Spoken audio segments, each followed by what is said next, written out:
خبر شامل کرتے ہیں قصور سے۔ ہمارے ڈسٹرکٹ بیورو چیف قصور مبارک محمد علی کی رپورٹ کے مطابق قصور تھانہ تھے شیخن ڈی پی او قصور عمران کشور کی خصوصی ہدایت پر S H O Atif Naseer اور ایس آئی اشرف نے اپنی ٹیم کے ہمراہ کارروائی کرتے ہوئے خطرناک ڈکیت کے 2 ارکان گرفتار کر کے مقدمہ درج کر دیا۔ تھانہ تھے شیخن بروقت کارروائی کرتے ہوئے ڈکیتی اور راہزنی کی وارداتوں میں ملوث خطرناک ڈکیت گینگ کے 2 ارکان گرفتار۔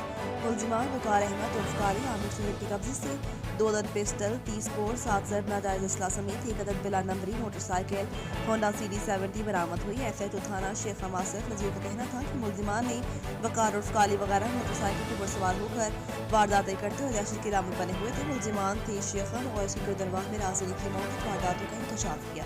S H O Asif Nazir کا مزید کہنا تھا کہ ڈی پی او عمران کشور کی ہدایت پر جرائم پیشہ ملزمان کے خلاف کارروائیاں روزانہ کی بنیاد پر جاری رہیں۔